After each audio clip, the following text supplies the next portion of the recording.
mais engajamento desse povo. Vocês estão felizes? Obrigado, galera. Gente, é muito bom estar aqui com vocês hoje. Se você não me conhece, sou a Jenny, faço parte dessa casa tem uns bons anos. Eu acho que esse ano completa 8 ou 9 anos, eu sempre me perco na conta.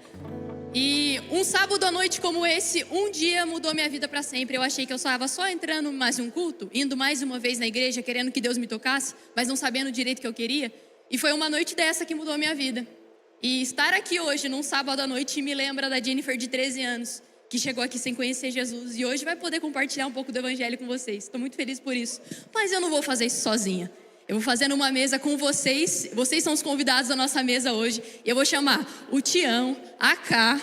Calma que eu esqueci a ordem. Pode subir, não finge que eu sei a ordem de todo mundo, porque eu esqueci quem eu tenho que chamar. É o Tião, a Camila, a Amanda, a Mari e o Gui Carvalho. É isso. É ao vivo, né? Posso errar. Subam, amigos. Se acomodem aí. Vai, engajem mais aí pra parecer que é legal pra galera da live. Aliás, se você tá assistindo a nossa live, seja bem-vindo à nossa igreja. Compartilhe o link dessa live para mais pessoas serem alcançadas pelas boas notícias.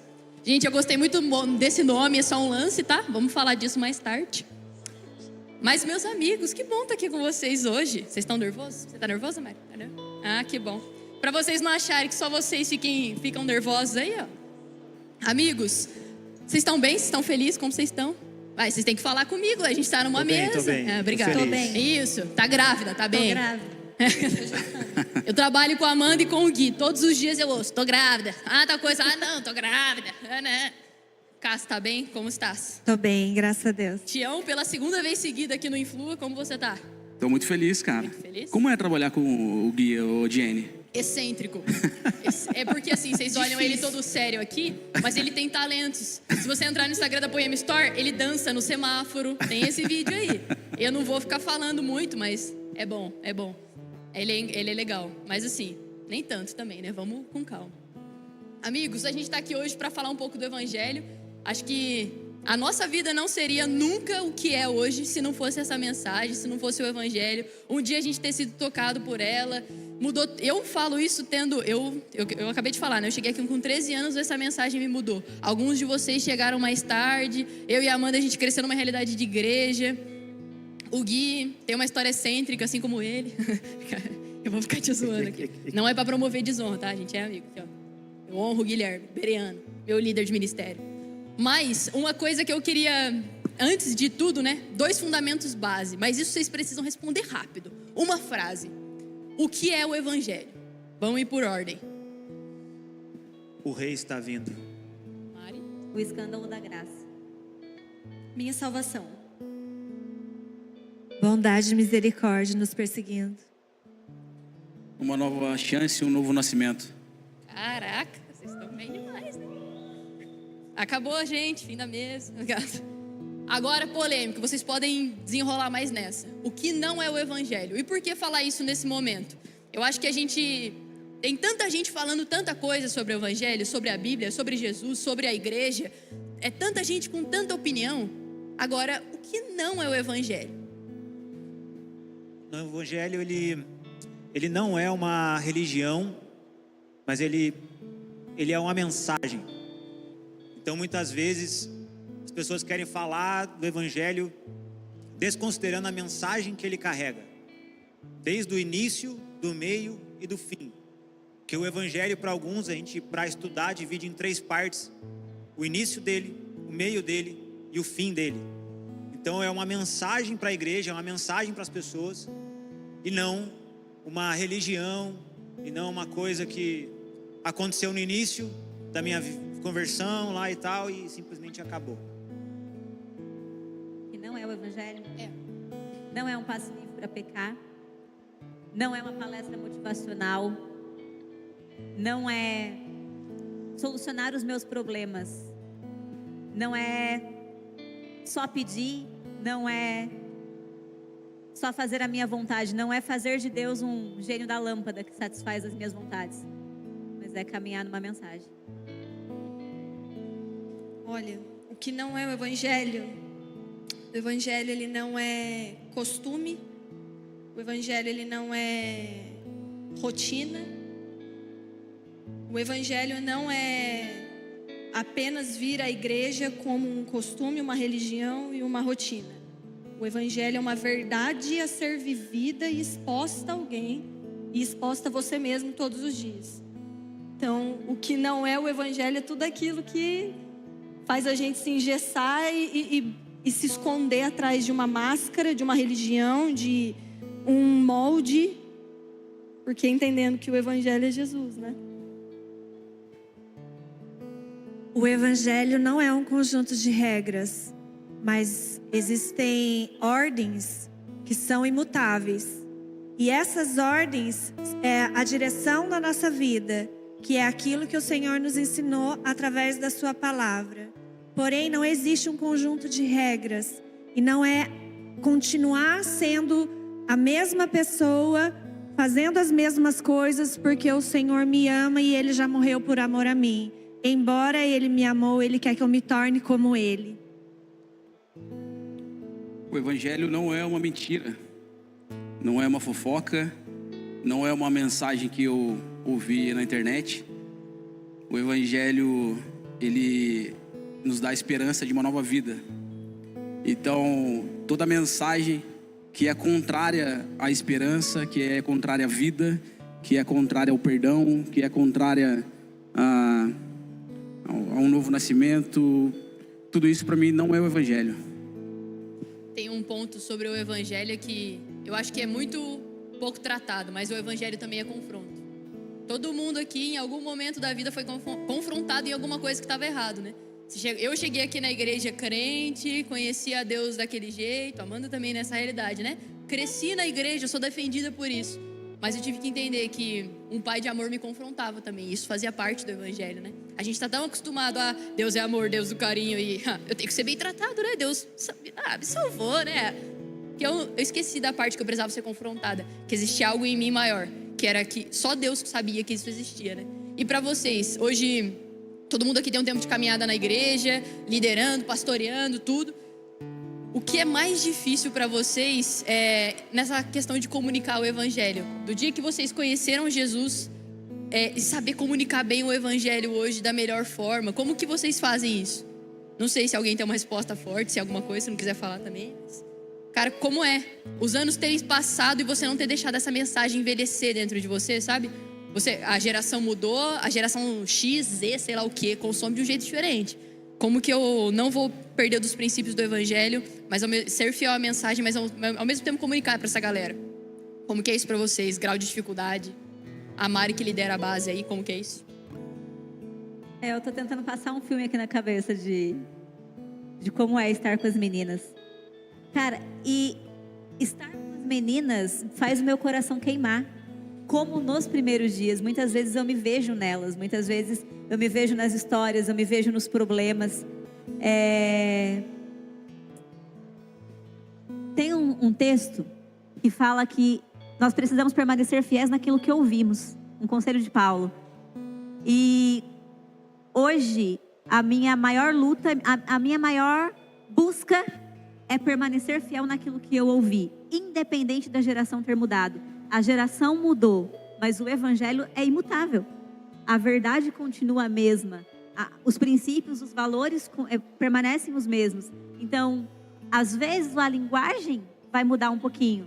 Às vezes a gente precisa falar do gênio da lâmpada, às vezes a gente precisa dar um exemplo diferente, mas a verdade é a mesma. Então, o maior desafio é não se perder na onda da geração, mas permanecer fiel à verdade que é imutável, que é do evangelho.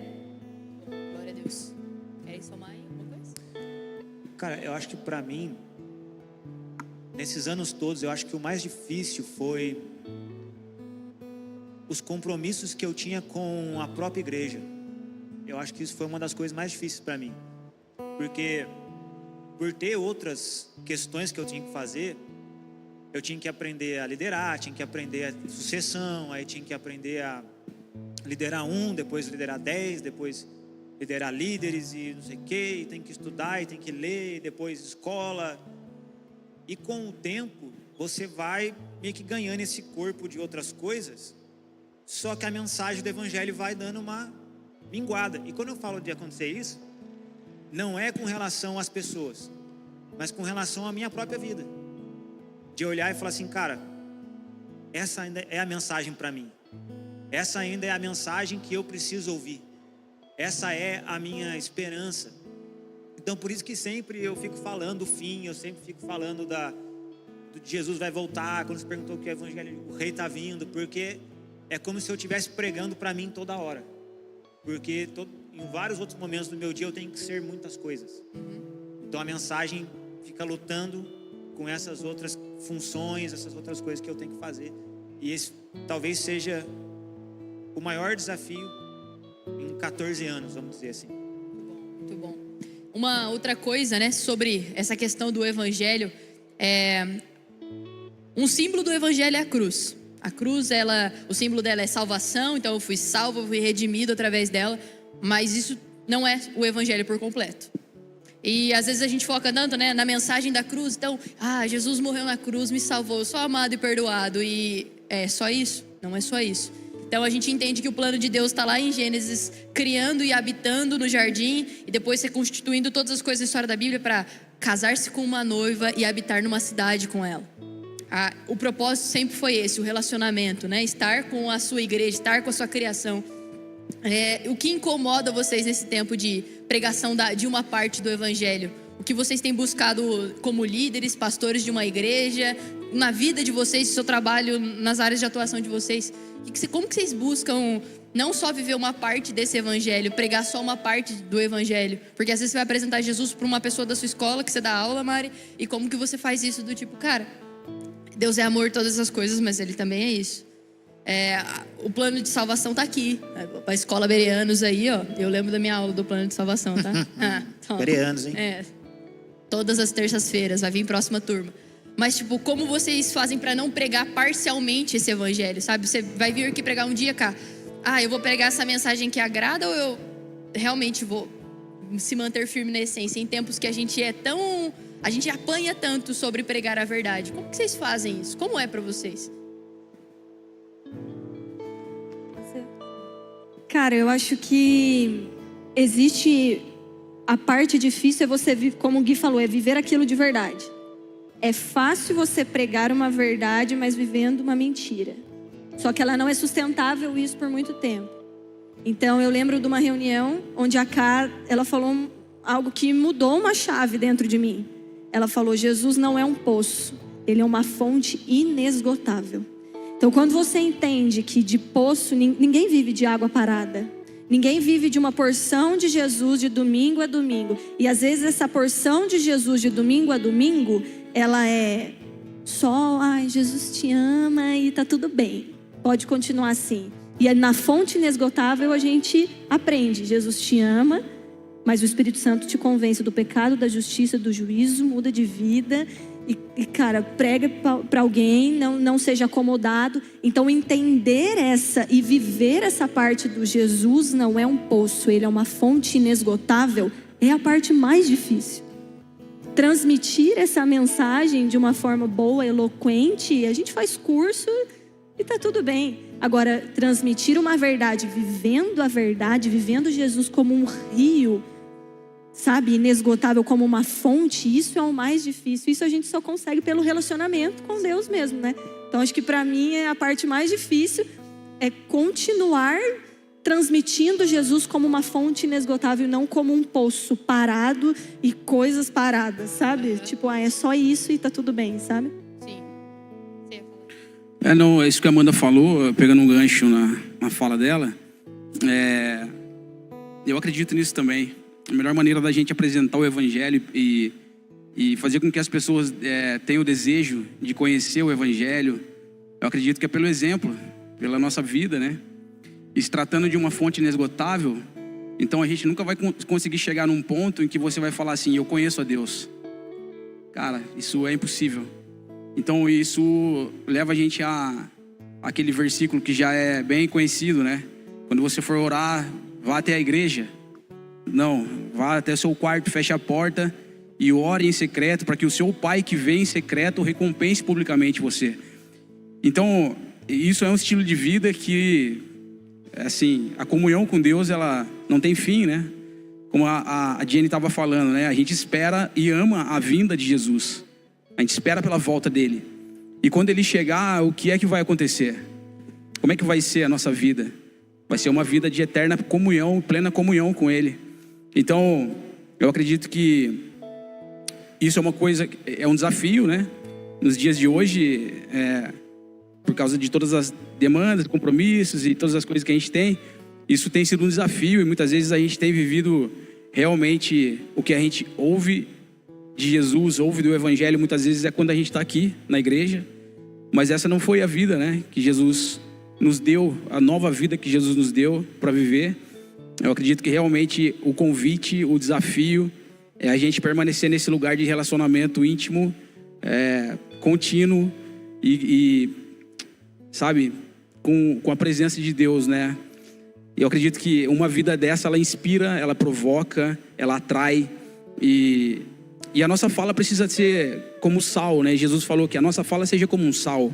Então, eu acredito muito que as pessoas estão cansadas de mensagens eloquentes, mensagens bonitas, mas que não carregam nada de vida.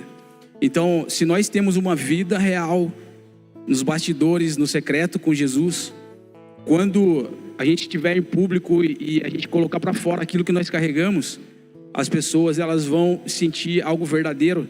E eu acredito que é isso que vai provocar essa sede, esse desejo de conhecer esse Jesus que a gente não apenas fala, mas que a gente carrega. Então, existe uma frase de um cara chamado Agostinho, se não estou enganado, ele diz assim: pregue o evangelho, se necessário fale. Então a nossa vida precisa realmente ser uma carta viva, como Paulo disse, e que as pessoas possam ler em nós que existe uma nova esperança de vida, uma nova expectativa de vida, que existe realmente um antes de Jesus e um depois de Jesus na nossa vida, porque isso é real, e se não fosse isso a gente não estaria aqui hoje. Então acho que é isso. Muito bom. Esse não é uma crítica, é um contraponto. Na mesa a gente pode fazer isso, tá? Normal. Prega o evangelho, se necessário, use palavras. Você não acha que essa frase deixou a gente meio preguiçoso? Do tipo, cara, beleza, não vou falar pro meu amigo sobre Jesus. Sim. Ah, beleza. Vai na minha igreja lá que você vai ouvir sobre Jesus, quando na verdade eu podia estar fazendo alguma coisa sobre isso. Total. Vocês não acham isso? Com eu certeza. Acho muito. Com certeza, cara. Cara, isso é muito verdade.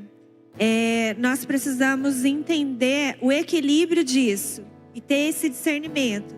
Então, por exemplo, quando eu me converti, tinha um rapaz que trabalhava comigo, ele era de uma igreja, e todo mundo da empresa, era uma empresa médio porte, e todo mundo chamava ele de irmão. Todo mundo sabia quem ele era, todo mundo sabia que ele era evangélico e tudo mais. E eu tinha uma vida muito destruída. Muito. Eu chegava no trabalho, num estado assim, lastimável. Que quando eu me converti, o primeiro sentimento que eu tive foi: por que esse cara nunca falou de Jesus para mim? Isso foi a primeira indignação que eu tive, ao ponto de olhar e falar assim, eu não julguei ele por ele ser falso. Eu sabia a conduta dele dentro da empresa. Ele tinha uma conduta boa dentro da empresa, irrepreensível, ele pregava com a vida dele. Mas ele nunca falou de Jesus para mim. Ele nunca chegou para mim e falou assim: olha, existe uma vida diferente que você pode viver. Existe uma nova vida, eu tenho uma boa notícia para te dar. Você não precisa continuar vivendo isso. Ele nunca fez isso. E quando eu me converti, ele veio e falou comigo: glória a Deus, agora você é irmã. Tipo, ele celebrou, mas ele não fez parte dessa pregação na minha vida. E aí entra esse equilíbrio que você falou. Por diversas vezes, em todos os lugares que eu trabalhei depois que inclusive nessa empresa, todo mundo sempre soube: ah, vamos em tal lugar, não vai dar. Por quê? Porque eu vou estar na igreja. Mas assim, em nenhum momento eu fiquei: olha, você tem que ir para a igreja. Mas o meu estilo de vida sempre provocou o desejo das pessoas de estarem vivendo aquilo que eu vivia. Então assim, eu pregava com a minha vida, mas em algum momento do café, do almoço ou do intervalo da escola, porque também fiz faculdade nesse período, existe a oportunidade da gente chegar e falar assim: olha, isso que você está vivendo, existe um livro de capa preta que fala assim. E aí é a hora de lançar a semente. Ô Camila, e nessa época você era nova convertida? Eu era... Não converti. Foi quando eu me converti. Quando você se Foi converteu. exatamente no período que eu me converti. E você tinha vergonha, assim, de falar pra galera no trabalho sobre Nunca. o evangelho? Não? Não, É? nunca tive. E assim, na verdade, quando a gente se converte, a gente está tão apaixonado que você quer converter todo mundo, né? Que louco. Então é como descobrir uma hamburgueria. Tião, você tem que ir lá. Cara, o melhor hambúrguer de Taubaté. Louco. Você não tá entendendo. E quando a gente descobre Jesus, né? Eu vim num contexto diferente da Jenny e da Amanda. Então eu conheci Deus, conheci Jesus, a palavra de Deus, numa outra religião. Eu tive experiências com o Espírito Santo. Mas aquele toque que foi capaz de transformar a minha vida, eu tinha 27 anos. Sim. Então, em todos os lugares que eu ia, não tinha como. Você tem que ir na minha igreja. Conforme o tempo foi passando, eu entendi que você não tem ideia como a minha igreja é incrível. Eu já não convidava, mas eu provocava o desejo das pessoas de ter a vida que eu tinha. Animal. Eu tô perguntando isso aí porque, assim, às vezes rola isso, né? Numa empresa, por exemplo, eu trabalhei um tempo numa empresa e quando eu me converti, coração explodindo de amor, de paixão e, cara, onde eu passava eu falava de Jesus e tal. E é natural que, de repente, alguém se levante, né? E aí alguém comece a zoar e comece a falar, o cara é crentinho e tal. Aí que fica a igrejinha, tinha uma sala que a gente ficava, os caras, aí que é a igrejinha. E assim, cara, era meio chato, né? Mas eu estava tão apaixonado por Jesus que isso não interferia, né?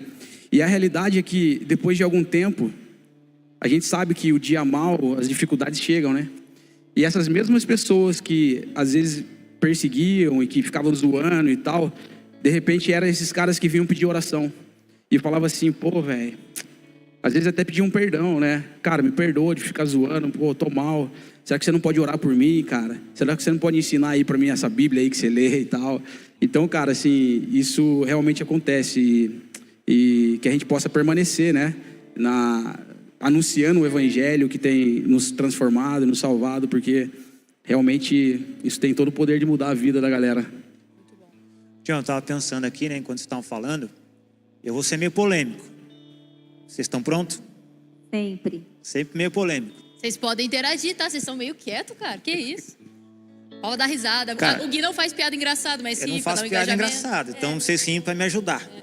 Aí não é o bigode dele, já impõe um respeito, né, cara? Não é o bigodão. Ó, vou ser polêmico. O que vocês pensam? Falou de permanecer pregando o evangelho, né? Cara, aquele texto que fala contra a igreja de Éfeso, né? Que ele fala, vocês perderam o primeiro amor. Arrependam-se e voltem às primeiras obras. E todas as pregações que eu ouvi sobre essa mensagem era sobre você voltar a amar a Deus.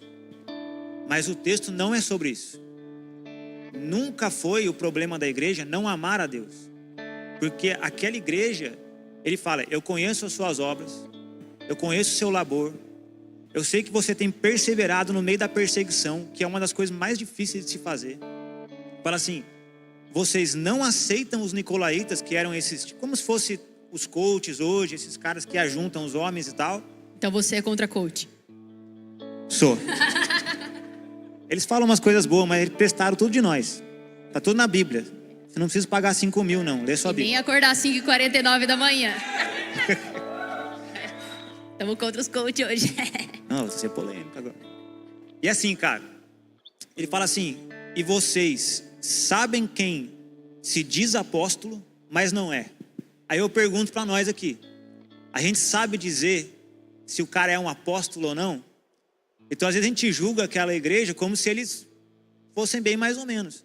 Eles não eram esses caras. Aí ele fala, mas vocês perderam o primeiro amor. Então o que Deus mandou fazer? Arrependam-se, lembra de onde você caiu e volta a praticar as obras que você praticava no início. Então, cara, às vezes nós estamos aqui na igreja e falo, cara, eu não tenho tempo para pregar para alguém num caixa de supermercado. Eu não tenho tempo de parar e, cara, pregar para o Uber. Porque, cara, e aqui talvez não seja para todo mundo isso aqui. Talvez seja para você que já está discipulando pessoas, que lidera GC, que lidera ministério. Cara, eu já estou pregando, já estou no GC, já sou líder, eu já estou no louvor, eu já faço essas coisas. Mas é justamente como a igreja de Éfeso. A gente já faz tudo isso. É um clube, né? É um clube, a gente é esses caras que sabe isso, sabe aquilo, faz isso, faz aquilo, sabe ministrar, é líder, vai no GC. Mas e as primeiras obras? Vocês já se pegaram meio que... Falando assim, cara, eu acho que eu perdi esse fogo que eu tinha no início de, cara, eu não suporto ver o que está acontecendo, eu preciso falar do evangelho aqui. Já se pegaram nesse momento? Ô Gui, você acha que isso é uma coisa que depende de sentimento, cara? De vontade, assim? Tipo, hoje eu tô com vontade e tal, porque, cara, várias vezes eu não tive vontade, né?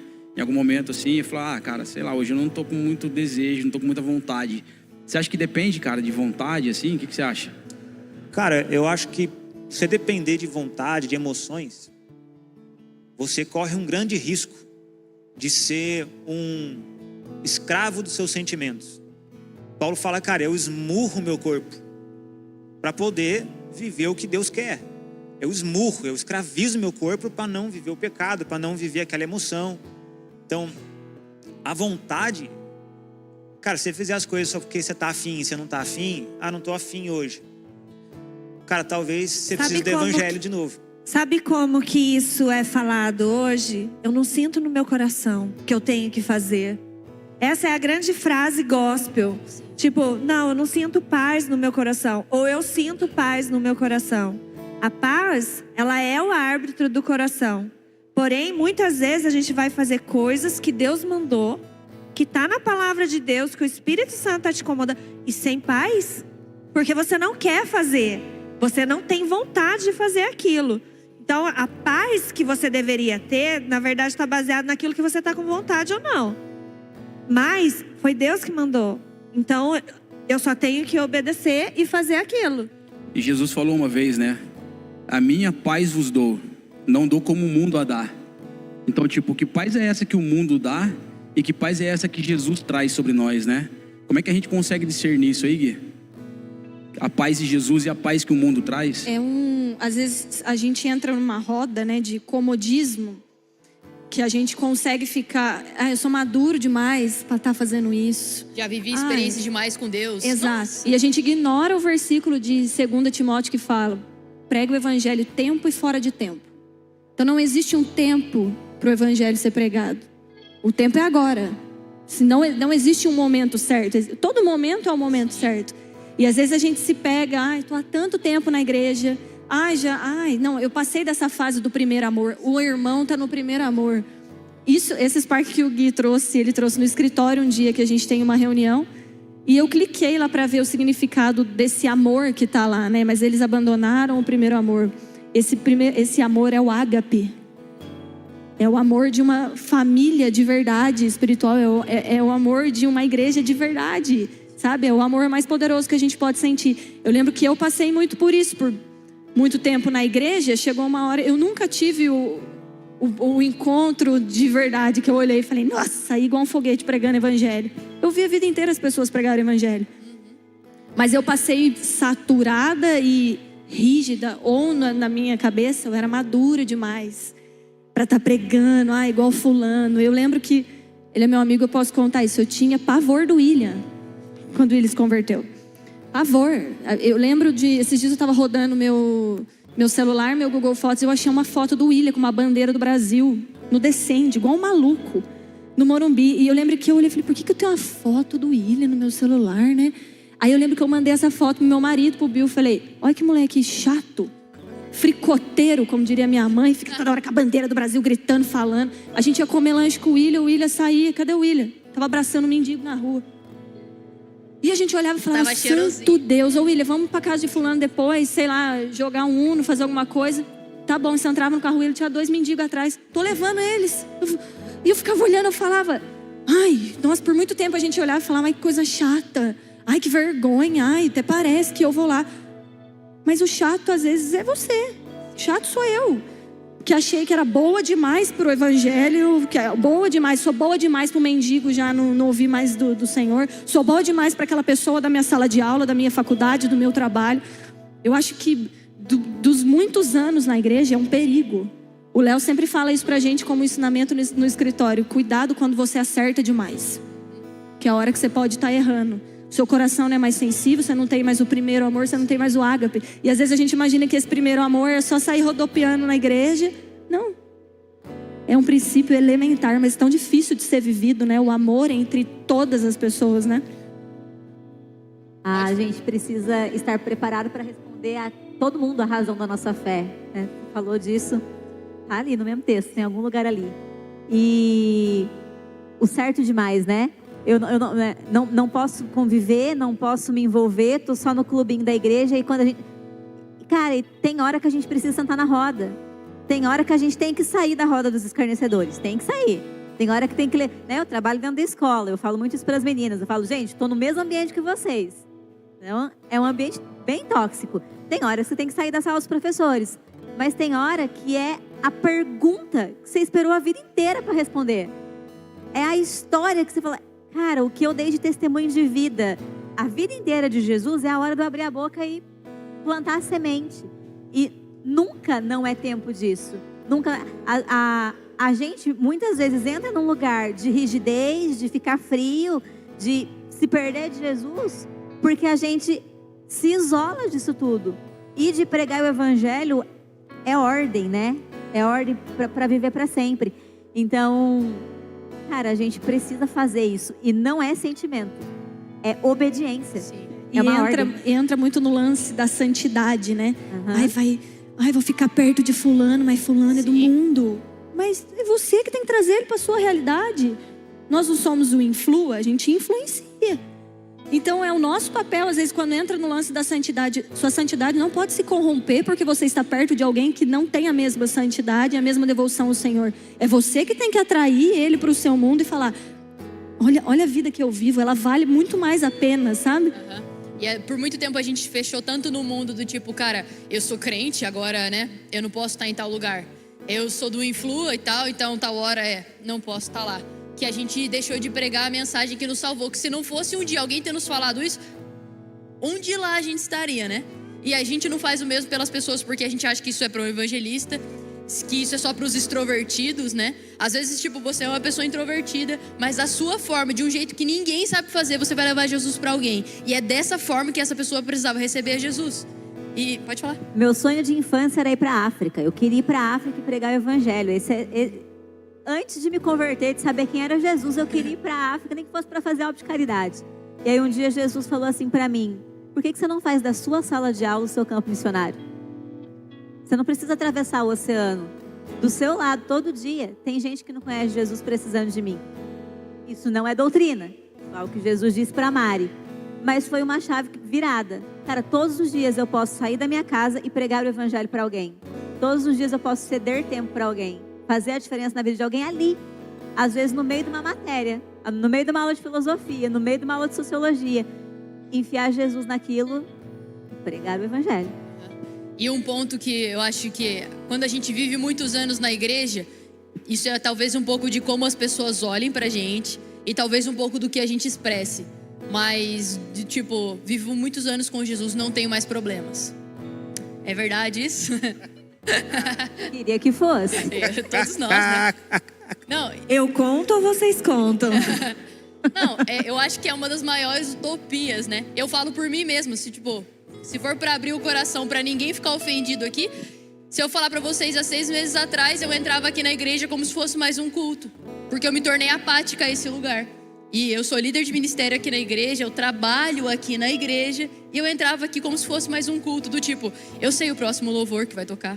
Ah, eu conheço esse versículo que ele tá pregando hoje. E me trouxe para um lugar de apatia que Deus nunca quis que eu estivesse lá.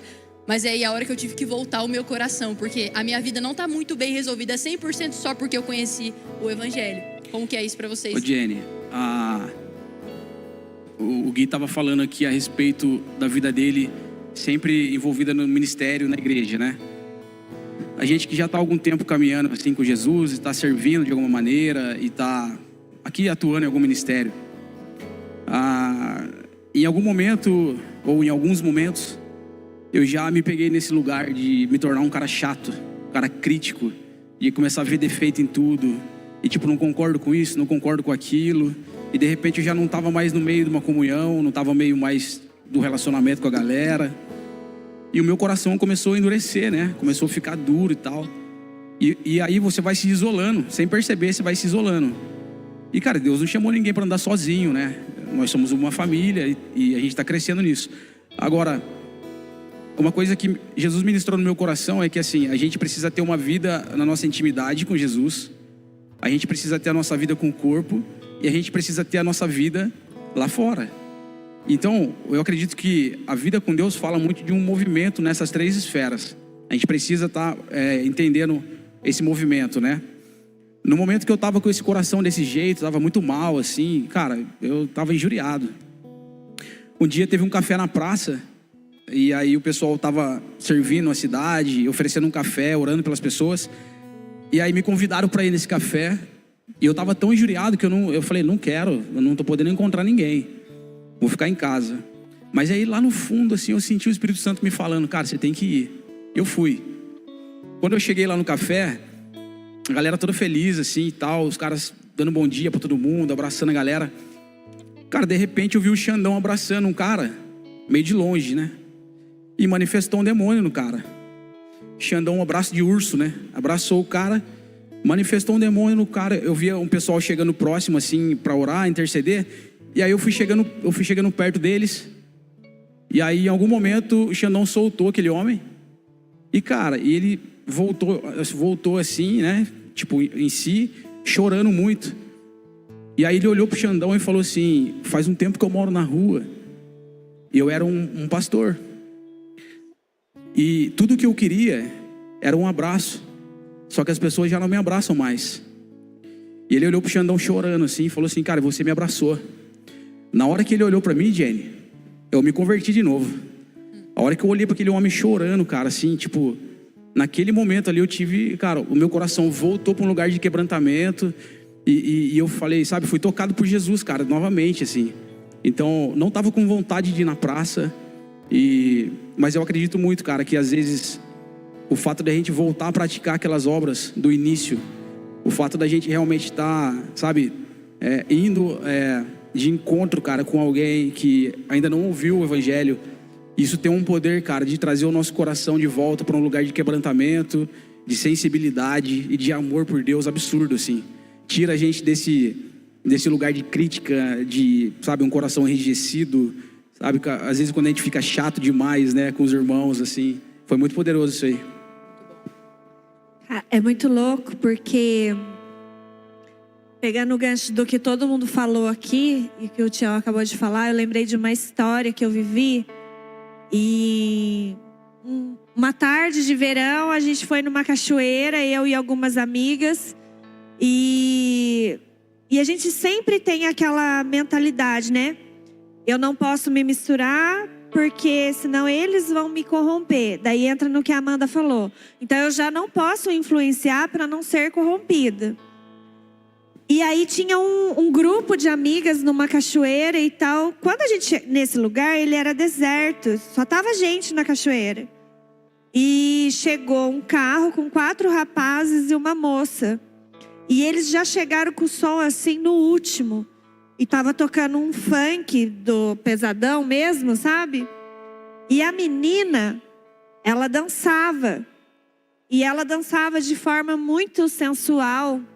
E provocava aqueles rapazes. E as minhas amigas que estavam comigo, elas falavam assim, meu Deus, olha, a menina está manifestada. Nossa, ela está endemoniada. Nossa, pombagira, não sei o que lá, não sei o que lá, não sei o que lá, né? Aqueles jargões todos. E eu olhava para aquela menina e eu só conseguia sentir uma coisa: amor pela vida dela. Eu só conseguia sentir, ela não nasceu para aquilo. Ela não precisava estar vivendo aquilo com aqueles rapazes. E eu não conseguia fazer mais nada. Eu olhava e as minhas amigas falavam, vamos embora. Vamos embora, vamos embora. Nossa, acabou o nosso rolê e tal. E eu lembro que foi tão forte que eu senti, que eu coloquei a mão assim, ó, na pedra e na água da cachoeira. E eu falava para as minhas amigas, tá vendo isso daqui? Deus fez isso para nós. Ainda que as trevas queiram nos expulsar desse lugar, Deus fez a natureza para nós.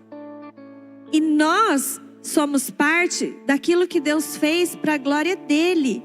E nós não vamos embora. A gente não vai embora. E as meninas ficaram assim, ixi, acho que a Camila desviou, né? Mas dentro de mim borbulhava tanto amor pela vida daquela menina, mas tanto amor, que a única coisa que eu consegui fazer foi levantar. Eu fui até aquela menina e eu falei assim para ela, eu posso te dar um abraço? Por isso que eu lembrei da história. Ela parou, ela começou a chorar. Mas ela chorava, ela falava assim para mim, você quer ser minha amiga? Eu não tenho nenhuma amiga. Você quer ser minha amiga? E ela tinha um cabelo muito comprido, dava para ver piolho no cabelo dela assim, ó. Gente, mas eu fui tomada de amor pela vida daquela menina de uma forma que as outras meninas que estavam comigo, as minhas amigas, elas chegaram perto. Acabou o funk, gente. Os caras desligaram a música e eles começaram, eles estavam fumando maconha, eles estavam bebendo, ouvindo funk. Eles pegaram tudo aquilo que eles estavam fazendo, guardaram e eles começaram a escutar a gente falar de Jesus. No final das contas, todo mundo se abraçou, a gente foi embora, eles ligaram o funk de novo, continuaram lá, mas a semente da palavra de Deus foi lançada. E eu tenho certeza absoluta que faz muitos anos, isso acho que já tem uns 10 anos essa história, que até hoje aquela menina se lembra daquele dia, daquele abraço, e aqueles meninos que estavam com ela também. Então, a perdição do mundo não pode nos corromper, mas o amor de Jesus por almas dentro de nós nunca vai poder apagar. A gente nunca vai poder esquecer que nós não somos melhor do que quem está lá fora. Somos pecadores com pecados diferentes. Ou vocês acham que, por exemplo, entrar numa igreja para cultuar a Deus apático é pior do que alguém que está lá e que não conhece Jesus e que talvez vai ter reverência ao entrar por essa porta? Está vivendo porque não conhece. A palavra nos fala que o povo perece por falta de conhecimento. Não é da letra, é do conhecimento de Jesus. As pessoas sofrem, nós sofremos porque nós não conhecemos Jesus. Quando eu falei isso para Amanda na reunião, de que Jesus é uma fonte inesgotável, é porque eu estava vivendo de água parada, água de poço, após 15 anos, gente. Eu tive que experimentar de novo e buscar de novo essa fonte de águas vivas para eu voltar a ter vida e alegria e parar de julgar e parar de criticar e parar de... Porque daí a gente se torna chato, né? A gente se torna chato aqui dentro. Eu não consigo viver lá fora porque eu amo Jesus. Eu não consigo viver aqui dentro porque eu não amo os irmãos. Eu não consigo ter comunhão. E aí eu entro nesse lugar de quem eu sou de verdade. Muito bom. A gente, não sei se vocês perceberam, mas a gente tem pessoas de diferentes fases da vida aqui. E eu quero puxar um ponto forte de cada um agora, que hoje, olhando pro Gui, bereano, marido da Raíssa, pai da mãe. Sou jovem da mesa, tá? Você é o jovem? Tem 30 anos. Mas, Gui, hoje você é o bereano. Você chegou aqui na igreja, Deus te deu um casamento, uma família linda, tudo é muito incrível. Deus fez grandes coisas. A igreja praticamente te deu uma profissão, assim como foi comigo, né? A gente fala muito sobre isso. Mas quando você chegou aqui na igreja, você era um cara com muitas feridas. Você vendia droga nas festas que você ia, ficava com um monte de menina. Como que foi para esse cara aí conhecer o evangelho? Por que você veio para a igreja? Cara, eu fui o último da minha casa, né, a ir pra igreja. Primeiro foi minha mãe, depois foi você. A Mari é minha irmã, pra quem não sabe, tá? Bem mais velha que eu, diga de passagem. Mas todo mundo acha que o mais velho é ele. Você fez uma piada boa, cara, que isso? Essa do irmão sempre funciona, Não, essa aqui. Cara, aí acho que foi a Mari, depois foi meu pai, depois fui eu, né? E eu tinha muito problema com meu pai e com minha mãe. Acho que até uma vez aqui na mensagem eu falei um pouco disso, né? Meu pai e a mãe, eles trabalhavam muito, tinham muito dinheiro. E eu ficava muito tempo sozinho. Então pensa, largar um adolescente, uns 14, 15 anos, o dia inteiro sozinho, com dinheiro, para fazer o que quiser. Eu só, cara, aprontava por aí, fazia muita coisa e tal. Então eu ficava com a casa liberada, tipo assim, ninguém sabia se eu levava a menina lá ou não. Escondia as drogas em casa. Eles nunca souberam que a droga ficava em casa. Porque eu tinha uma poltrona do papai que você deitava assim. Eu ficava jogando videogame, tinha um espaço atrás. Eu escondia a droga lá. Caraca, que desonra, hein? Desonra. Poltrona do papai. Droga Papai, embaixo. tem droga embaixo. E eu... Cara, assim, eu não precisava de dinheiro, mas era meio que uma forma de ser rebelde, né? Todo mundo às vezes quer ser meio rebelde. Aí eu comecei a vender maconha e cocaína pra galera na minha escola. Então, cara, eu sempre falo isso, tem um dia muito impactante pra mim que foi assim, um dia que eu estiquei uma linha de cocaína assim pra uma menina. Eu vendia mais cocaína, inclusive, pra mulher. Estranho isso na época. Na época era papel, não era nem pino, mole. Eu super entendo esse tópico. Você entende esse... Nossa. Cara, estiquei pra ela assim, eu levantava, ela vinha e cheirava. Porque como eu morava num lugar, os caras tinham medo de comprar, né? Eu estudava com um monte de boy também e tal. Cara, o dia que eu vi ela fazendo aquilo, eu dei uma pensada na hora. Porque assim, minha mãe me obrigava a ir na igreja, né? Sabe, se você talvez pode ser esse filho que vem obrigado na igreja. Eu te entendo, eu ia obrigado na igreja. E cara, nessa, eu olhei e falei, o que eu tô fazendo, cara? Onde eu cheguei? Eu nem preciso disso. Só que assim, era legal, né? Tipo assim, as meninas gostavam, porque você era meio rebelde e tal. Aí eu dava umas porradas por aí, às vezes apanhava, né? Chegava tudo machucado. Mas eu lembro que foi um dia, eu tava muito mal, eu tava para ser expulso da escola.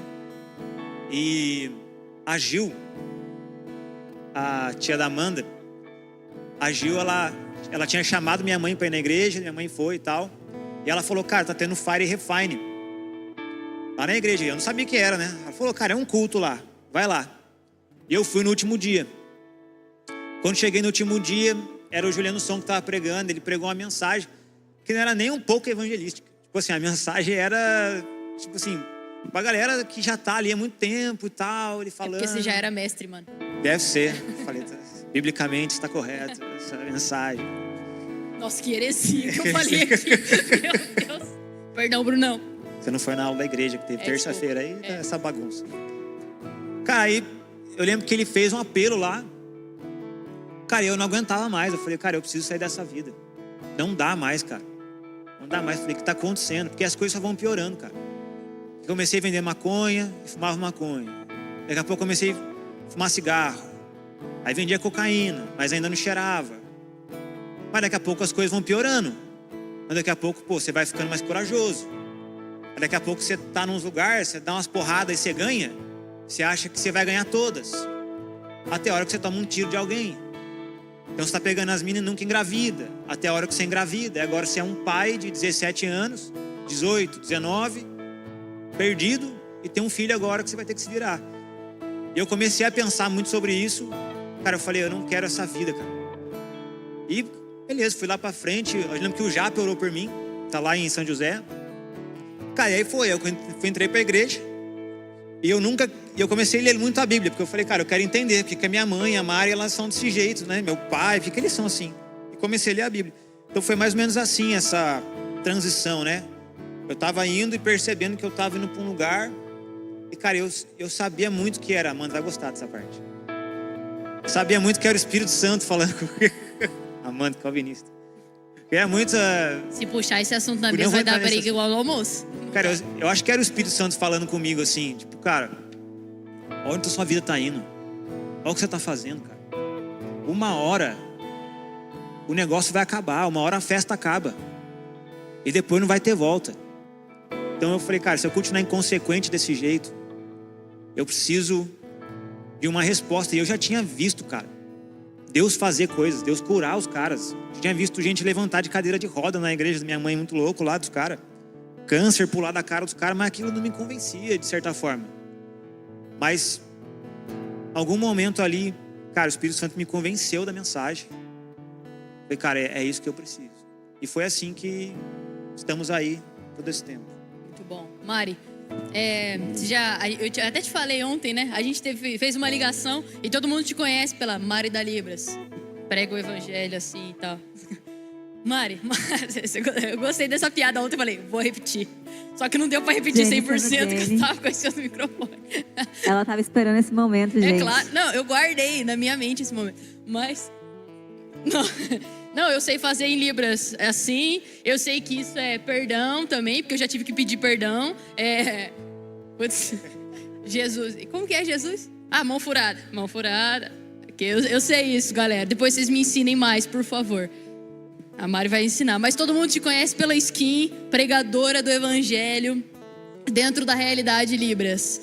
Mas a Mari está dentro de uma escola sendo professora e a gente não ouve muito sobre isso. Mari, como que é para você levar o evangelho para dentro de uma escola? Você que um dia não viveu com Jesus, que teve um hard histórico com depressão, como que é para você tocar essa galera em outro lugar da sociedade? Cara, eu posso juntar com algumas coisas que eles falaram antes? Claro, vai. Eles estavam falando a respeito do abraço, do amor, do ágape, da mesa, desse evangelho que é com Deus, com as pessoas e com o mundo, né? E eu sempre fui muito estudiosa. O Gui, ele explodiu para fora, né? Se ele explodiu, foi para fora, né? E eu implodi, né? O Gui, ele foi vender droga, ele foi sair com todo mundo e eu fui me trancar no meu quarto.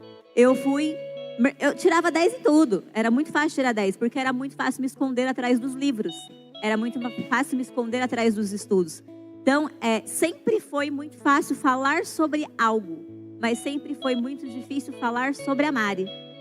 Sempre foi muito difícil viver isso, né? Ter essa vulnerabilidade, mostrar essa fraqueza. E o Gui foi para as drogas, eu fui para a depressão. Isso, a Mari que não saiu. Eu aprendi a pular corda dentro da igreja. A primeira vez que eu joguei queimada foi com a Amanda, dentro do galpão dessa igreja. Minha primeira bandeirinha foi no SEDS, com a Amanda, com Luana, com a galera dessa igreja.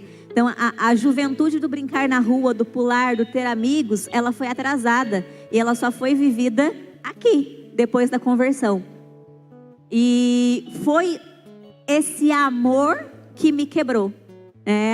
Eu costumo dizer que era como se tivesse uma bomba relógio e a senha foi 1 Coríntios 1:3, CO 1:3. É a senha que desarma qualquer bomba, que desarmou a bomba que existia dentro da Mari, que era essa bomba de depressão. Quem está aqui hoje? Todos que estão aqui hoje foram meus alunos. Nessa época, eles viram meu pai falecer, eles viram eu emagrecer 6 quilos de tanto vomitar, porque eu parava de dar aula para eles e ia para o banheiro vomitar, por nada. E eu tenho Jesus. Então, se eu tenho Jesus, eu não posso ter problemas. A alegria do Senhor é a minha força, então eu não posso chorar. Eu lidero um GC de mulheres. Eu tenho que discipular pessoas. Eu conheço a palavra. Eu recito os versículos para você. Então eu não posso estar mal. Como assim eu estou mal? Eu não desviei, não pequei, tá tudo certo. Então eu não posso sentir isso, não posso pensar isso, não posso estar fraca e não posso dizer para ninguém que eu estou assim. As pessoas não precisam saber. Então tudo isso existia aqui dentro e eles viveram isso comigo, né? Teve dias de eu chegar na escola com o olho inchado e seu Daniel me abraçando, né? O Dani, gordinho, pulando, dançando por essa igreja, essa alegria que sempre foi dele. E seu Dani me abraçando. E ele já tinha Jesus naquela época e ele derramando Jesus na minha vida. Quantos dias foram esses meninos com as atitudes deles falando de Jesus para mim? E não mais eu falando de Jesus para eles. Nessa época eu fazia parte do teatro. E no teatro a gente falava da menor máscara do mundo, que é o nariz de palhaço. Que ela não esconde, ela revela. A gente teve um projeto de carnaval na escola e eu falei, eu não vou falar de carnaval, gente. Eu vou falar da menor máscara do mundo, que não esconde, revela. Vou usar a meu favor. E nesse processo, Jesus começou a me ministrar a respeito dessa vulnerabilidade, né? Cantares tem um texto que fala que a amada, ela conquistou o coração de Jesus com uma só joia dos seus colares. E isso falava dela se prostrar e ele só enxergar o pescoço de fora. Dá até para arrancar o pescoço fora. Ser frágil, ser vulnerável, eu posso pedir ajuda. E no mundo tereis aflições, né? E foram as aflições que me levaram para Jesus.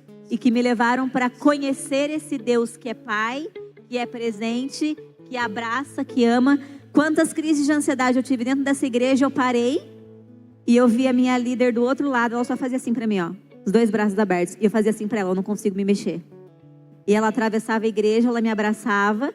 E as batidas do coração dela me acalmavam.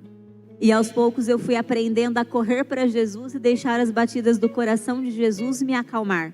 Então, eu descobri que pregar o evangelho não é só falar textos bíblicos, mas é ser de verdade. Isso é muito louco. E eles me viram ser de verdade. Eles me viram chorar. Eles me viram ter que sair mais cedo. Eles me viram ter que chegar mais tarde. Eles me viram ligando para as pessoas da igreja no meio da aula. O bom é que era atendimento 1 a 1, era eu e eles. Eles me viram frágil, fraca, vulnerável. Cara, e eles estão aqui.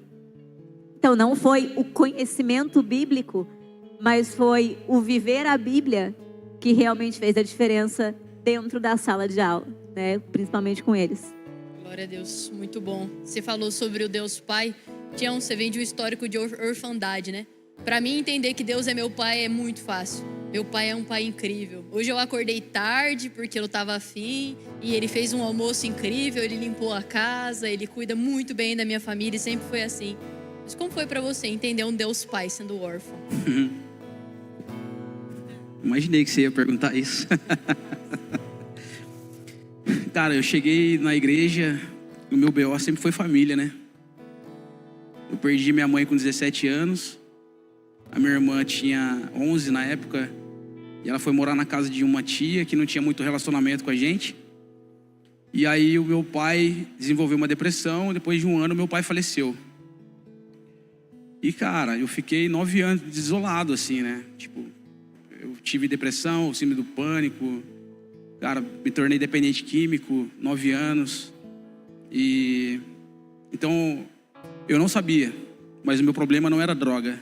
Meu problema era ausência de família. E quando eu cheguei aqui na igreja,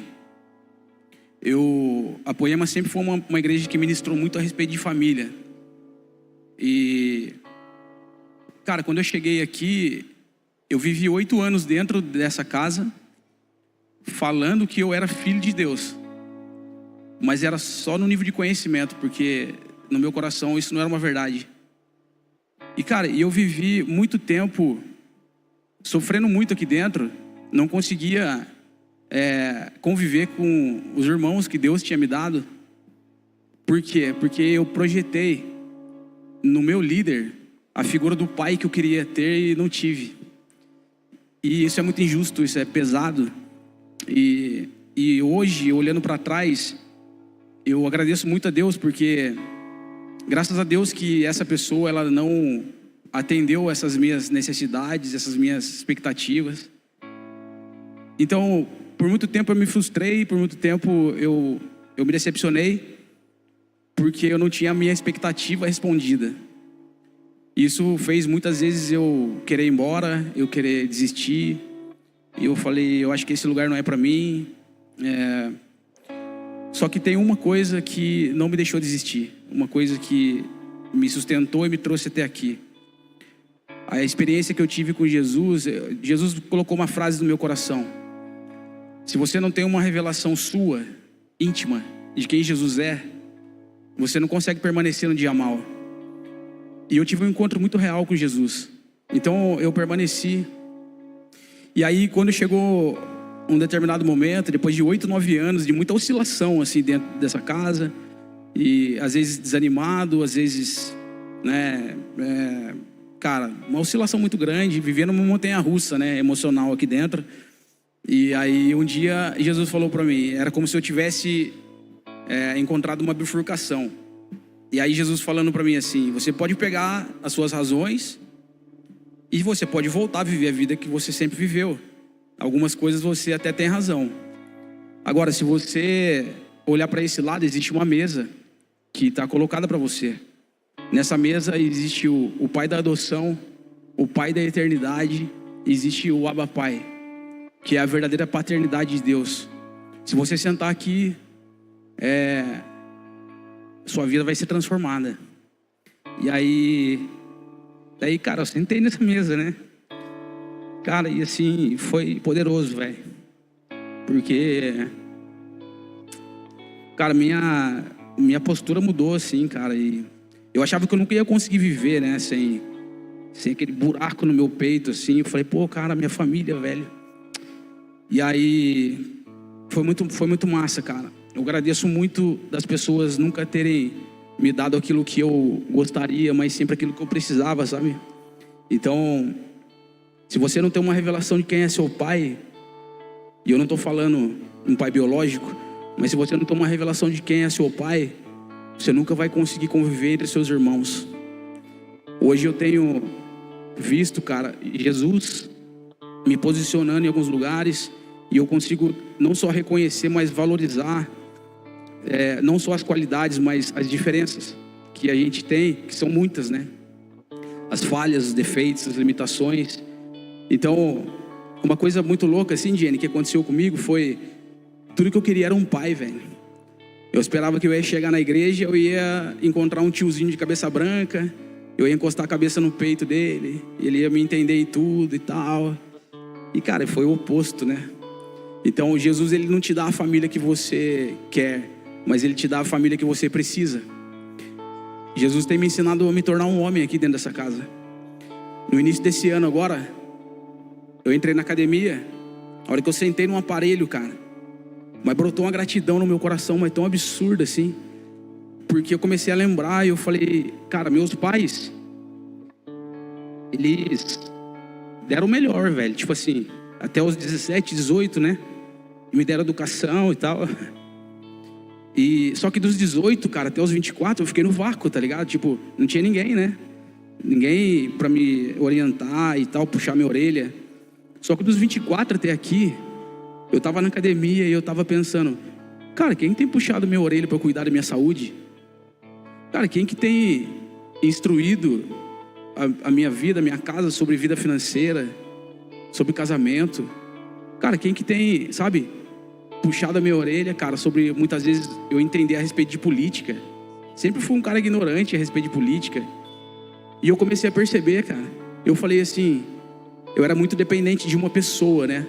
E aí o louco foi que nesse momento brotou do meu coração. Quem pegou na minha mão e deu continuidade na formação do meu caráter, e cara, e na construção de quem eu tenho me tornado, foi a igreja, velho. Cara de Deus. Eu costumo falar que a igreja me deu tudo o que eu tenho hoje. A igreja me deu amigos, a igreja me deu uma família espiritual, a igreja me deu um emprego, a igreja me deu um propósito pra viver. Eu tenho certeza, né? Tipo, que eu faria algo, eu sempre tive dentro de mim que eu tinha uma vontade de fazer algo grande, mas dentro da igreja eu entendi que esse algo grande não falava de mim, falava de um propósito maior. E aí, só pra concluir, cara, tipo, eu lembro que quando eu cheguei na igreja, eu participei de um encontro com Deus na época, né? E no final, isso no início, velho, lá em 2010, no final a galera, tipo assim, escrevia umas cartas, né? Tipo família, as pessoas mais próximas. E cara, eu ganhei uma carta dessa pessoa que eu olhava pra ela e queria que ela fosse meu pai. Ela me escreveu uma carta. E cara, daí quando eu peguei a carta, eu li na época, eu não entendi nada, velho. Tipo assim, legal, eram umas palavras bonitas, assim. E eu guardei essa carta dentro de uma Bíblia. Poucos anos atrás agora, tipo uns 2 anos atrás, eu tava abrindo uma Bíblia e tal, e eu achei essa carta. E na carta tava escrito assim, brother, você pode até achar que você perdeu sua família, mas eu queria dizer pra você que nós da Poema temos recebido você como um grande filho, cara. E a sua família, velho, tipo, é muito maior do que você imagina. Aí ele falou assim, muitas pessoas, cara, que não tem um carinho de pai, de mãe, de irmão, eles vão vir até você, para que eles possam sentir o carinho de Deus. Cara, na hora que eu li essa carta, mano, foi muito louco. Porque eu falei assim, Deus, eu tentei ser tanta coisa dentro da igreja, velho. Mano, mas eu tentei ser tanta coisa, cara. Às vezes tentando ser aprovado e tentando, cara, ser aceito pelas pessoas. E o Senhor já plantou dentro de mim, cara. Então, tipo assim, mano, tudo que eu queria era um pai. E eu só não percebi, cara, que Deus estava gerando dentro de mim um coração paterno, tá ligado? E aí, tipo, então eu não sei, velho, de repente você tem alguma crise monstra, velho. Tipo assim, você passa por alguma situação e que você fala, meu Deus, velho, não sei o que vai ser de mim. Talvez, cara, aí tá o centro do chamado que Deus tem na sua vida. Pode ser que Deus tá te levantando pra ser a cura da dor, cara, que você sente na vida de muitas outras pessoas. Então, cara, isso tem acontecido comigo né, esse entendimento tem vindo, assim. E, cara, sei lá, só um sentimento de gratidão profundo, assim, sabe? Eu olhava e falava, cara, essa aqui não é a família que eu gostaria. Hoje eu olho e falo, meu Deus, cara, Jesus não errou, velho. Era a família que eu precisava, sabe? Sim. E a gente falou, né, há um pouco tempo que andar com Jesus, conhecer o Evangelho não nos garantiu uma vida sem problemas. Mas ela garantiu exatamente a vida que a gente precisava, né? E às vezes a gente acha que a gente precisa de umas coisas e Deus sabe que a gente não precisa, né? Então a gente acha que talvez o dia que eu for mais maduro eu não vou ter esse problema. Quando eu casar eu não vou ter mais esse problema. Eu não vou ter mais problema com a santidade e com sexualidade quando eu tiver casado. Quando na verdade não. Essa resposta você encontra se envolvendo com a igreja. E é um pouco do que você viveu, né, cara? Você estava há anos na igreja e aí você percebeu, cara, existe uma carência em mim que eu não vou encontrar no marido. Vou encontrar em Jesus. Como que é isso? Exatamente. Porque como o Tião falou, cara, todo mundo que chega precisando de algo. Seja uma cura, seja física, né? Estou doente. Ou seja uma cura emocional, estou com depressão. Ou seja, finanças, estou com a vida financeira quebrada, ou eu preciso mudar de vida, porque que eu estou fazendo? Estou usando muita droga. A gente precisa de algo quando a gente se aproxima de Jesus. E comigo não foi diferente. Então, quando eu cheguei porque um relacionamento tinha acabado. E eu era completamente dependente emocional. Eu tinha tido um outro relacionamento antes, que acabou. E passou algum tempo, esse relacionamento ainda não tinha acabado. A gente tinha terminado, mas não tinha acabado completamente. E ele foi assassinado. E então eu sabia que Jesus era o único que poderia tirar aquela dor, porque eu tinha perdido aquela pessoa, não para uma outra pessoa, mas eu perdi o amor da minha vida daquela época para a morte. Como que a gente tira essa dor? Como que eu supero a dor da morte? Assim como o Tião falou. Cara, acabou. Morreu, acabou. Eu nunca mais vou ver, eu nunca mais vou ouvir a voz daquela pessoa. E eu voltei, né, caminhar com Deus e tudo mais. Na outra religião que eu vivia, eu tive isso. Mas eu conheci uma outra pessoa que entrou no lugar dele. E aí a dependência emocional que eu tinha desde que tinha sido assassinado, dobrou. Porque existia uma carência tão grande em mim. E o meu desejo de ter família era tão grande, que a meta da minha vida sempre foi casar. Sempre foi ser mãe. Eu costumava dizer isso na minha adolescência. As minhas amigas falavam assim, eu quero ser engenheira. Eu quero ser advogada, médica, qualquer coisa. E você? Eu quero ser esposa, eu quero ser mãe, eu quero casar. Eu só queria isso. Eu não queria ter uma profissão, eu não queria ter grandes coisas, nada. Eu só queria ter uma família. Eu me lembro de orações que eu falava, Deus, porque eu não tenho uma família. Eu não tenho um pai e uma mãe dentro da minha casa. Já que eu não tenho, eu vou fazer uma família. Eu quero casar, eu quero ter a minha família. E depois de 5 anos desse relacionamento que terminou, imagina, era uma dependência emocional dobrada. Ele foi embora. Só que daí eu não perdi para a morte, eu perdi para uma outra pessoa. E perdido, acabou. Ele chegou para mim e falou, acabou, não tem chance da gente voltar.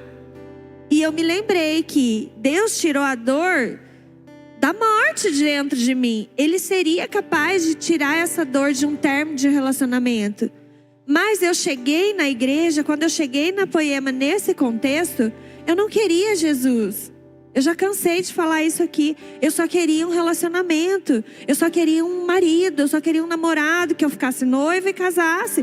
Mais nada. E eu fiquei buscando isso em oração. Eu fiquei buscando isso em Deus durante 5 anos, mas era o único foco da minha vida. Eu não queria ser uma filha de Deus, eu queria ser esposa, não de Deus, mas de um homem aqui na terra. Era só isso, era uma obstinação do meu coração. O meu coração estava obstinado e a única forma de eu me sentir abençoada por Deus era ter um casamento.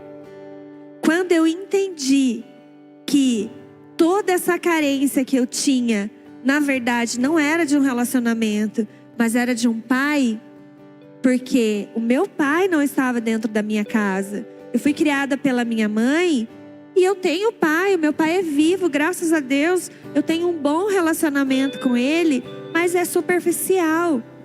É um relacionamento que não é profundo. Não é algo que eu posso olhar e falar, é o meu pai. Como você disse, é o meu pai. Sabe, tipo, eu posso deitar no ombro dele, eu não posso fazer isso. Eu não tenho esse nível de intimidade com ele. E o que eu busquei durante toda a minha adolescência, durante toda a minha juventude, foi esse ombro para deitar. Foi esse colo. Só que eu espelhei isso em relacionamentos. Eu me permiti viver abusos emocionais. Eu me permiti viver tantas coisas por carência daquilo que só Deus podia preencher, que era o lugar do meu pai. E quando eu entendi isso, já tinha passado 5 anos. Assim como o Tião foi entender depois de 8, eu entendi isso depois de 5, caminhando com Jesus. Cara, eu entendi quando o Espírito Santo veio e me tomou e falou: eu sou mais do que suficiente para você. Você não precisa buscar mais nada. Busque a mim. Eu sou o seu marido. Eu sou o seu noivo que você está tanto buscando, tanto querendo. Você pode ter um relacionamento, mas isso não vai te preencher. E foi esse posicionamento, esse lugar que Jesus entrou, que era dele, que eu tinha fechado a porta, ele estava lá batendo. Deixa eu entrar, Camila, nesse lugar. Assim como eu escutou a porta e bato, ele estava batendo. E eu nunca deixei ele entrar. Quando eu abri essa porta, eu falei, então entra. Vem ser o que eu preciso. Já que você está me falando que você é mais do que suficiente para mim, vem ser o que eu preciso. Gente, não deu um mês. O Bruno apareceu. Aconteceu. Eu já nem queria mais. Eu não quero casar. Agora você é missionária na África. Eu era do teatro. A gente vai ter uma companhia de teatro. A gente vai comprar um ônibus, né? A gente vai comprar um ônibus, uma Kombi, uma van. Vamos sair pelo Brasil e mundo fazendo teatro e apresentando Jesus para as pessoas. Eu não quero relacionamento mais, ficar presa aqui. Mas Jesus tinha outros planos. Ele queria que eu vivesse a minha família. Esse era o desejo do meu coração. Estava errado? Não, mas estava no lugar errado. O maior desejo que Deus tinha para mim era a paternidade dele sobre a minha vida, para que ele me tornasse alguém que ia viver aquilo que eu sempre sonhei. Qual o problema, qual o erro de sonhar em ter uma família? Nenhum. Se estiver no lugar errado, é o maior problema de todos. Como qualquer coisa que a gente possa querer viver. E o ponto que você falou que muda tudo, você abriu a porta para que ele entrasse, né? Às vezes você só tem um lance com Deus porque você veio para a igreja quando você tá mal. Às vezes você tem um lance com Deus porque você vai ao GC no dia que você tá triste e precisa de uma resposta. Mas às vezes você é a pessoa que tá anos na igreja, vai ao GC todas as semanas por mera obrigação. Isso também é só um lance, porque não foi essa vida que Deus nos chamou para ter, né? E eu cresci um pouco nessa realidade eu nasci e cresci na igreja. Hoje mesmo eu estava cantando pro Isaac, meu irmão, a música da EBF, porque eu cresci em EBF, Escola Bíblica de Férias. Essa era a minha realidade. Eu ia todos os domingos na escola dominical e na consagração. Quando eu cheguei em 2012 aqui na Poema pela primeira vez, eu cheguei num Fire Refine também, num domingo de Fire Refine. Eu entrei na igreja e falei, nossa, eu nunca vi uma igreja assim na minha vida. E aí eu tive o meu primeiro contato de saber, cara, Deus se relaciona com a gente em secreto. E eu comecei a aprender, são 8 anos de Poema, eu acho, sei lá. Mas a vida inteira dentro de uma igreja. Amanda, como não ser uma pessoa arrogante, prepotente, religiosa e chata pelos anos de igreja? Porque no fim, a gente deixa de abrir umas portas porque a gente conhece demais a Deus. Como é manter o coração queimando conforme os anos estão passando, como é olhar para o evangelho e ainda ver esperança, como é olhar para as escrituras e falar, eu amo isso aqui porque isso aqui me salvou e precisa salvar tantas pessoas para fora. Como que você se mantém nesse lugar de amor a Deus e não se torna uma pessoa religiosa com tantos anos de igreja? Acho que todo mundo vem buscando essas respostas ao longo dos anos, né? Mas eu costumo falar para as meninas do GC que existe um já de Deus na vida de todo mundo. Existe a hora que o Senhor olha e fala, agora acabou. Agora é a hora que eu começo a fazer aquilo que eu quero fazer. Você já viveu até aqui tempo demais. E eu não tenho um histórico antes de Cristo, né? A minha vida sempre foi depois de Cristo. Dia 12 de dezembro de 1998, para mim, o dia que eu nasci foi o depois de Cristo.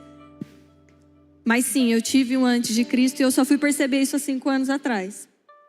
Então, até 2019, até 13 de dezembro de 2019, eu tive um antes de Cristo. Eu era religiosa.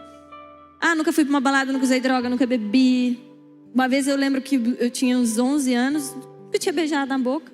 Falei, vou dar um beijo para ver o que é. Já era aqui da Poema. Aí eu fui, dei um beijo na boca no menino e vim e falei, eu vou pro inferno. Eu tava convicta que eu ia pro inferno. Vim e falei pra Lília, minha líder de GC, eu falei, eu tô desistindo da minha vida. Aí ela, mas por quê? Eu tinha 11 anos, ela falou. Eu falei, porque eu tô indo pro inferno, né? Tô indo pro inferno. As minhas crises, quando eu era criança, uma vez eu achei que eu tinha blasfemado contra o Espírito Santo. Parei de viver. Falei, eu vou pro inferno de novo. A minha crise sempre foi assim, vou pro inferno, vou pro inferno, vou pro inferno. E eu sempre vivi essa religião, né? E eu sempre vi crescer no contexto em que nós estamos crescendo, né? Em que eu olho a galera da base, eu olho as meninas do GC da Mari, ou as meninas do meu GC, eu olho e falo, isso é um privilégio. Crescer num ambiente tão saudável. Esse ambiente nos proporciona uma vida incrível com Jesus. Mas eu vivi a vida inteira nesse contexto, então eu era acostumada demais com Jesus. Acostumada demais com o mover do que Jesus podia fazer, do que vi. Jesus salvou o Gui, a gente se conhecia antes, Jesus salvou a Mari, Jesus salvou a Ká, eu te amo. Eu olhava e falava, que legal, sempre fui salva, aquelas. E nunca tinha nada dentro de mim. O que eu tinha para contar para as pessoas era a experiência dos outros, nunca era minha, porque eu nunca tinha intimidade com Deus. Mas no dia 14 de dezembro de 2019 foi o já de Deus na minha vida. A minha mãe, a maior mulher de Deus que eu já tinha conhecido até aqui, o Senhor resolveu levar ela. E eu lembro que dentro do hospital eu olhava a minha mãe e eu tinha convicção que Deus ia curar minha mãe daquele câncer, que ela ia voltar. Porque afinal, eu sempre fui fiel a Deus. Não tinha um porquê de Deus levar a minha mãe. E no dia 14 de dezembro, minha mãe falece. E ali começa o start de Deus na minha vida. Ali começa a hora que Deus olhou para mim e falou, agora a nossa vida está começando. Porque eu já não tinha mais ninguém. Eu tinha todos os meus amigos, a Jenny estava no hospital comigo, a Mari, o Gui, a Ká. Não me bastava mais. Eu já estava orando para namorar com o Gabriel. Já sabia que ele gostava de mim, eu gostava dele. Já não me bastava mais. O meu pai, o meu irmão, minha cunhada estavam aqui. Nada. A dor era tão grande que eu não conseguia enxergar mais felicidade na minha vida. Até o dia que eu entrei o meu irmão mora num condomínio que tinha um gramado, e eu desci aquele condomínio no dia seguinte da morte da minha mãe. E eu falei, Deus, eu acho que eu te conheci de ouvir falar até agora. Mas eu não aguento mais, é muita dor. Eu não entendo por que o Senhor levou, eu não entendo por que o Senhor não deixou.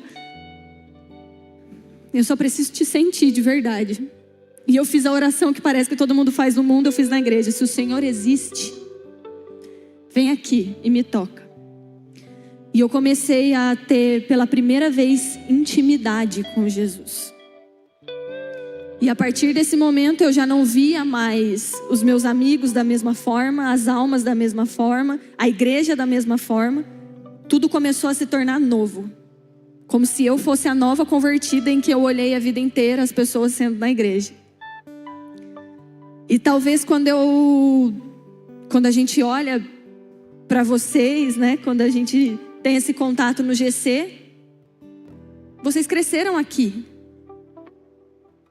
Poucos de vocês tiveram talvez a experiência que todos eles aqui da mesa tiveram, mas muitos de vocês tiveram a experiência que eu tive, ou estão nesse lugar. Eu cresci aqui dentro, eu sou filho de crente, é o Deus da minha mãe, é o Deus do meu pai. Mas às vezes a nossa vida não faz sentido, né? Mesmo sendo da igreja. Às vezes tem um buraco dentro de você que a igreja não supriu.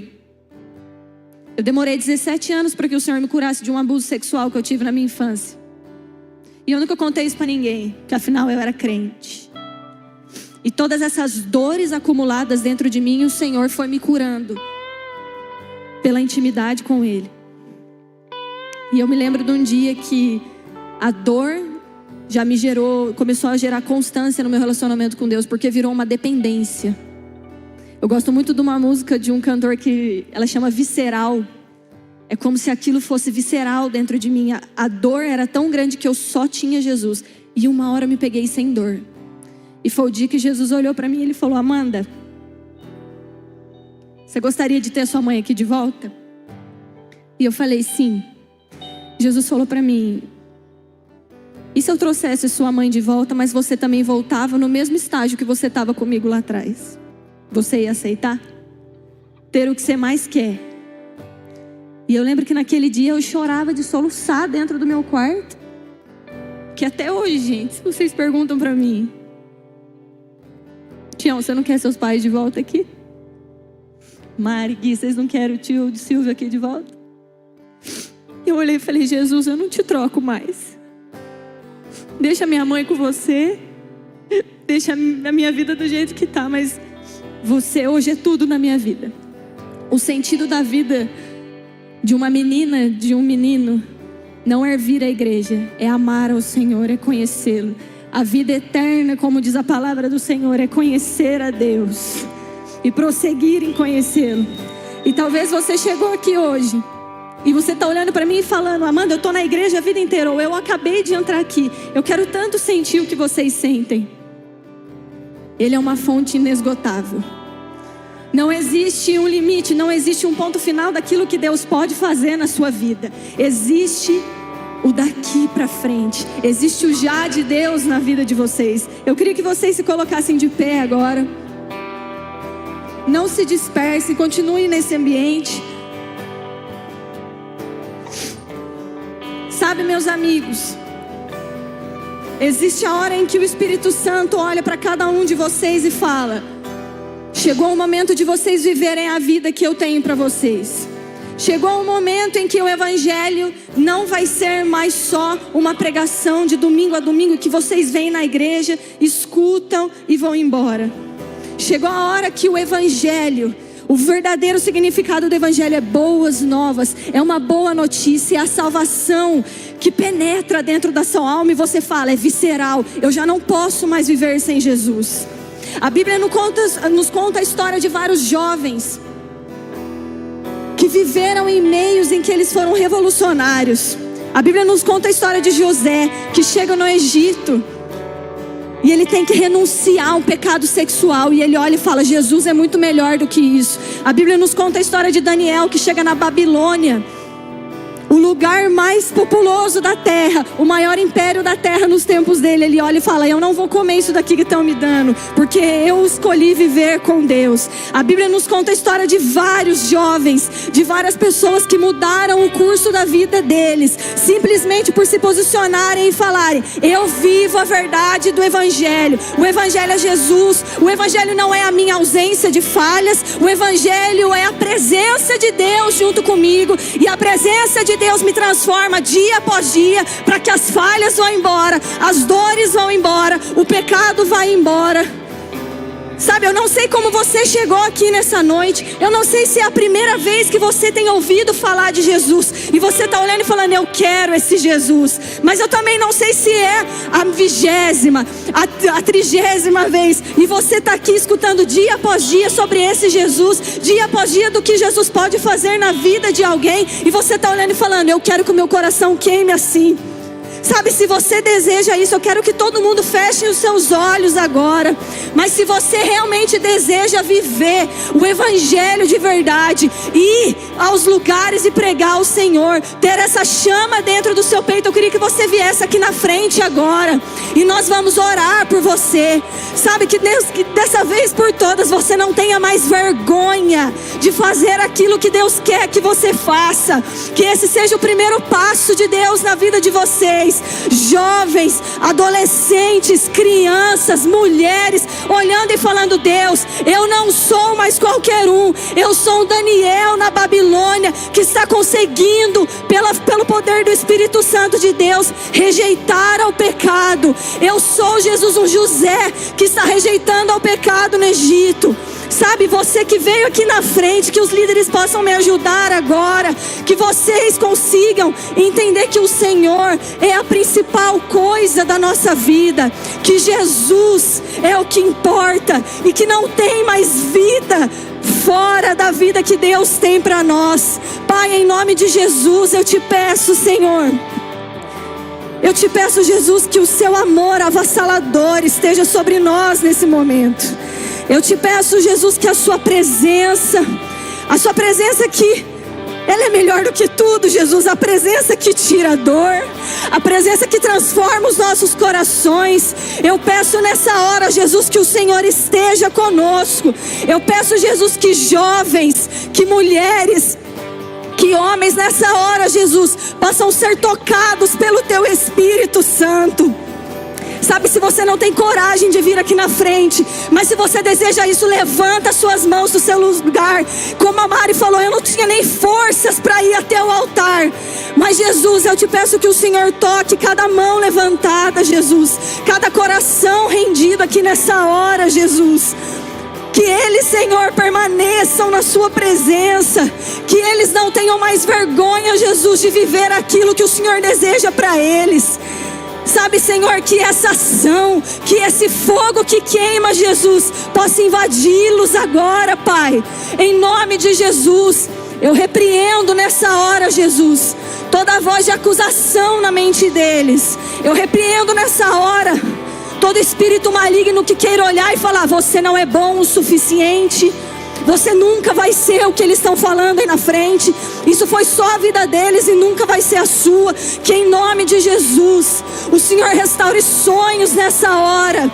Que o Senhor restaure, Jesus, vontades. Que o Senhor restaure promessas.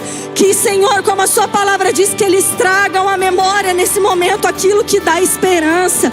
E o Senhor é quem nos dá esperança, Jesus.